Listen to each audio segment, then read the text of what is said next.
What's up, guys? It is early October. One of my favorite times of the season. Bucks are really about to start. Mature ones are gonna start moving a lot more on their feet during daylight, just getting antsy, preparing for the rut, working more scrapes, traveling, trying to just see what's going on with the does in the area. So seeing a bunch of that going on with the younger bucks, and just got my first shooter on camera on October 7th. He came through probably around 7:20 and daylight the next day as well around 6. I was out of town. So yesterday I set up my camera arm, got my harness and everything in the tree, and just set up everything that I needed. And that's something that I like to do. I like to have as much in the tree before I start hunting as I can, because I want to get in there as quiet as I can. I want to have as much setup as I can, because that just makes me more efficient and more quiet to go in undetected. So set all that up yesterday. Everything's waiting for me to just climb up, get in the tree, pull my bow up, and then be done. So I started getting pictures of this buck last season during the rut, and he was probably a high 30s, 10, and this year he made a really good jump. So he would definitely be my biggest, and definitely excited to get an opportunity to try to hunt him. I already had the stand up in this area because I already knew it was gonna be a pretty money spot. I knew this is the trail that they like to use when the pre-rut and rut begins. So he's kind of right on time to start showing up in this area and just checking out what's going on. The deer travel through like a skinny funnel, and they're going from one block of big woods to the next block. So this is the place that they like to travel in between both of the two blocks, and I'm right on it.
That was freaking cool.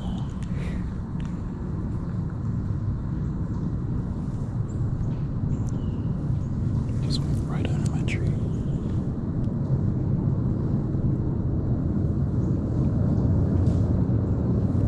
Happy October, baby.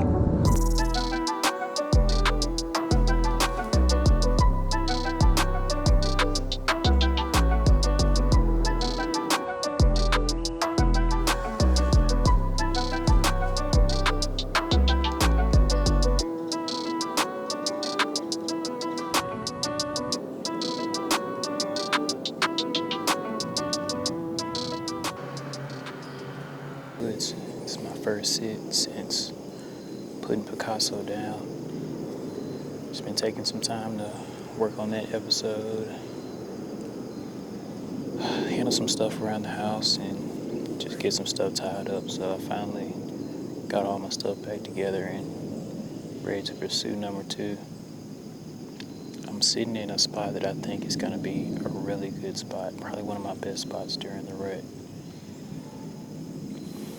It's I'm sitting like high on a ridge, and I'm sitting above like a privet bottom that is just really thick, and it's probably about a 100-yard wide funnel, and it funnels to maybe 120-acre block of woods, and on this side you have probably around 80. But around this particular spot, there's a lot of woods like right across the road. So, I mean, anything can jump in here at any time during the road. He has to jump one road, and he's coming from, hundreds of acres. So it's a really prime spot. There's no telling what can jump off in here, searching for a doe. So last season, around December, and there was a good 10 in here that I named Hot Shot. He was probably a 140-inch 10-pointer last year, 4-year-old. And I've wanted to get back on him this year, but I've not seen him not once since he had like nubs coming out of his head in velvet. He was here all late season, all during the spring before his antlers fell off. But I haven't seen him hard antler. But I only had one spot last year, and it was a spot that wasn't that big. It was a spot where I kind of had to get them to come to me. If they don't come to me, they kind of had me beat. But all I did, I door knocked on the next door neighbor, and he had a much bigger block that allowed me to get this privet bottom that's right next door. So I feel like this is a much better spot to get it done versus trying to pull them to that one spot right there. So going back to the permission that I lost in October, I knew there was another hunter in the area, and I had his number, but I didn't really know him that well. But I basically kind of dropped my pride a little bit and reached out to him and told him, like, look, man, I had this spot, I lost it. Landowner just basically told me, you're out, with kind of no explanation. There's this buck there that I've been hunting. I hunted him all last season, and he's back in there this year. Would you mind if I tagged along with you a little bit? And I'm glad I did, because he was cool with it.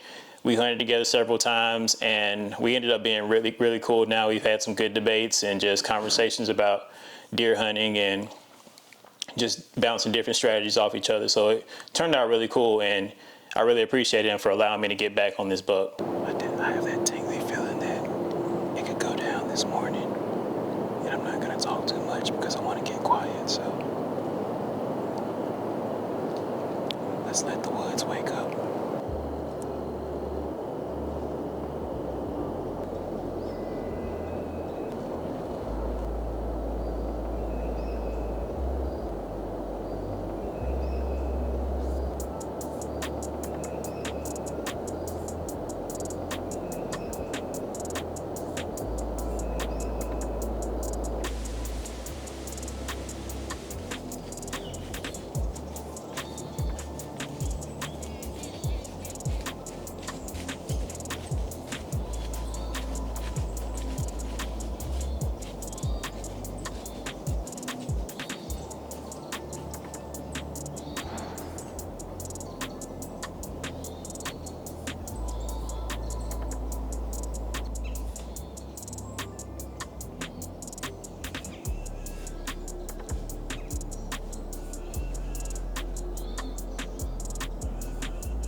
So it's November 10th, just getting up in the stand, getting settled.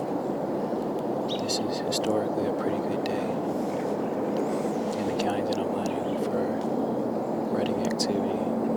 And a lot of my friends also always see chasing on this date, so might be a little superstition in there, but there's definitely a lot of history to back it up as well.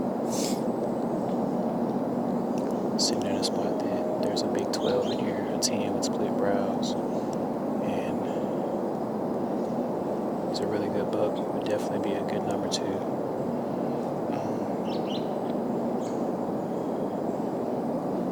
It's probably the 4th time I've sat at this spot, and I haven't really seen any good bucks. I've just been seeing small bucks and does. But I think today, I'm just gonna claim it. Today that's gonna change. So, prayers up. Feeling good about today. Let's have a good sit.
Awesome hunt. Man, gotta love this time of year, man. This stuff gets me so pumped up. I love it, man. None of those bucks were shooters, though. Like, the biggest was probably like 100 inches. But, man, that's still exciting. Man, nothing else gets me fired up like that.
Frustrated as I've ever been just with the big deer chase, man.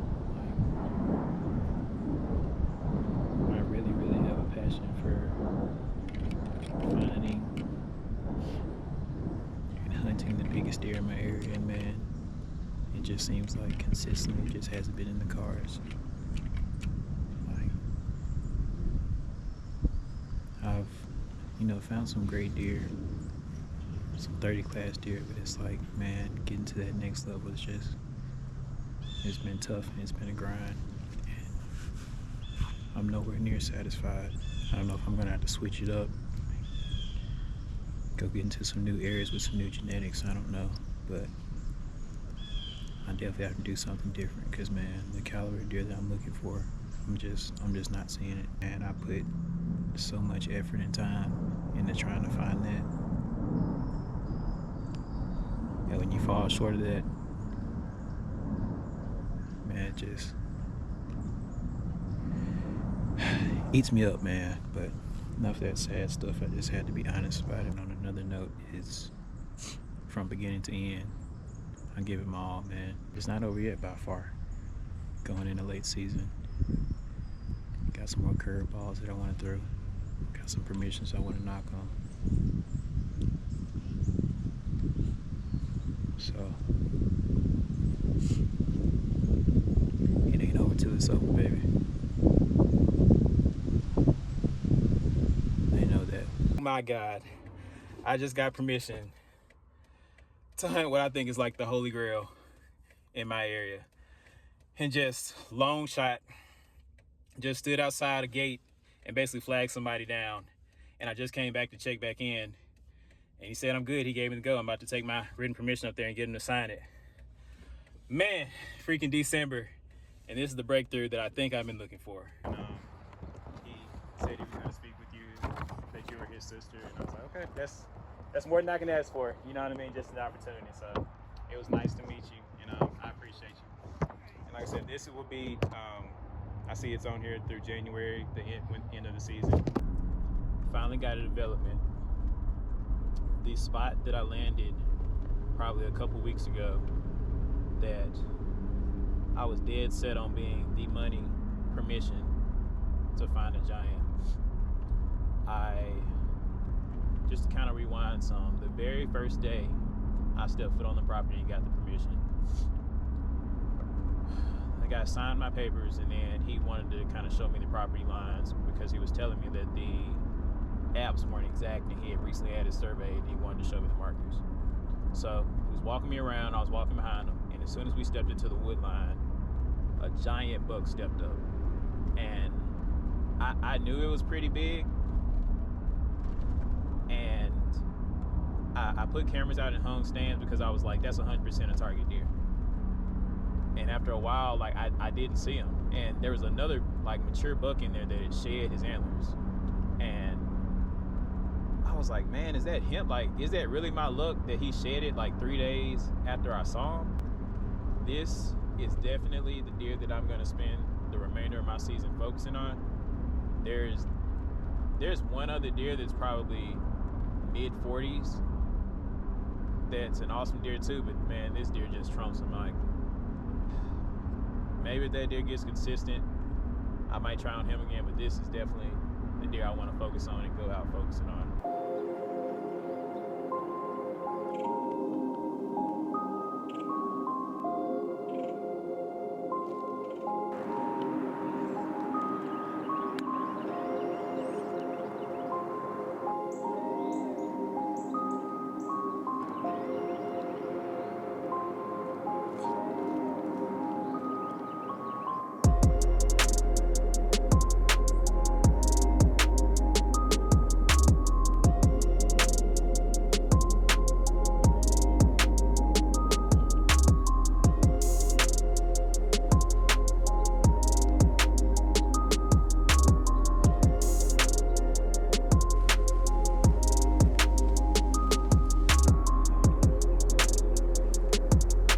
December 15th, about to climb down after my second hunt on the really giant buck.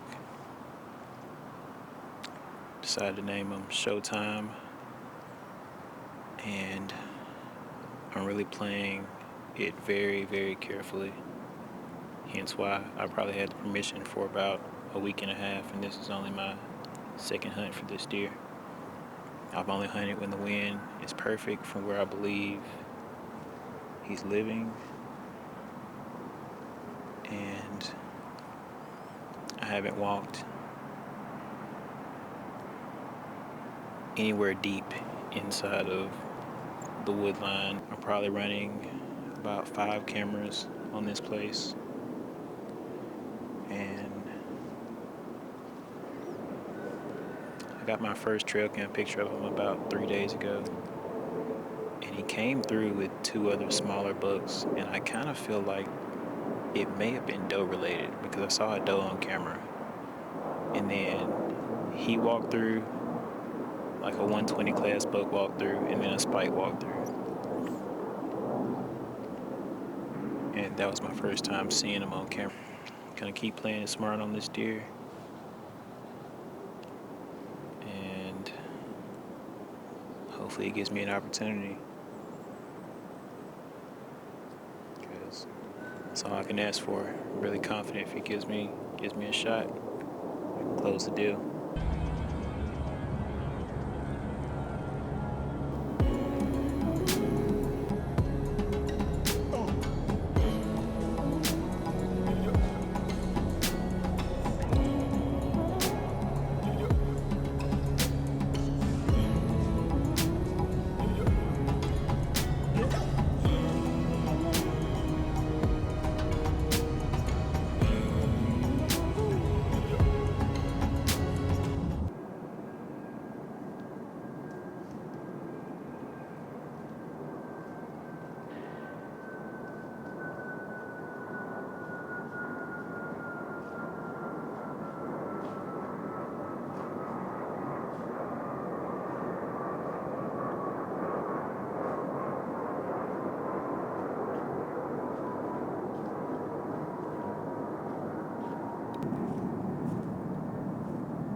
So basically with this video, I tried to combine 3.5 months of hunting in a less than 25-minute video. So I didn't really go into deep detail about what was going on with pursuing showtime. But basically this property that I had, it wasn't a very large property. And now this isn't even specific to suburbs or urban. When you have a small property, like deer range a lot, and they can go really far in their home range and their rut range. So with having these smaller properties, you don't know where you're gonna fall in it until you kind of start hunting it, start putting cameras out and scouting it out. So you may fall on, a path from bedding to food. You may fall on his rut range to where there are a lot of doe bedding areas. You may fall on good acorn crops, white oaks. I mean, you just never know until you get out there and look at it. So this specific property, it was late season, so most likely all the does are bred, and that wasn't gonna be something that was gonna influence him to come to my small property. So I elected to use feed to get him there, and I really feel like I would have never seen that deer if I didn't use feed to get him there. But that makes it even more difficult because this buck was really smart. So the only time he like, mature bucks do not like being on corn in the daytime. They just don't want to do it. And that's how they've gotten mature and gotten that old.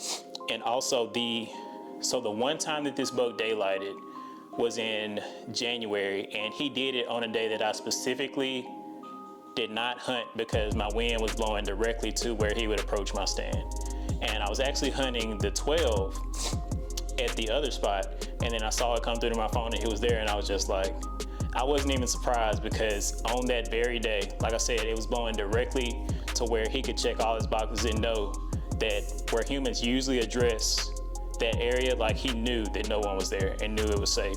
So I hunted a few more times for him, but I kind of chalked it up to knowing that, I know I'm gonna have this spot next year. I'm pretty sure the deer is gonna make it. Found this deer in December, and hopefully with the full season, I can kind of be able to get them on a pattern a little bit better. So this episode is something a little different that I've done, and I want to continue doing. And I was talking to a buddy the other day, and it kind of reminded me, like, we know that the biggest thing, or everybody wants to see a big buck fall. That's what everybody wants to see. That's what draws the most attention in this industry. So everybody knows that. But I think it's important to remember, like, reality. Like, there are a lot of guys who've had tough seasons, guys that they play cat and mouse through the whole season, and that's the reality of deer hunting. So I think leaving out that aspect and sometimes not showing it unless it's that deer, I think that's not always the right move. So let me know how y'all feel. Let me know how you felt about this video. Kind of comment, and don't forget to like and subscribe. So appreciate y'all for watching. Got more content coming. Shed season's coming up, turkey season's coming up, and gonna get ready to get on bass as well. So got a lot more stuff coming. Appreciate y'all watching.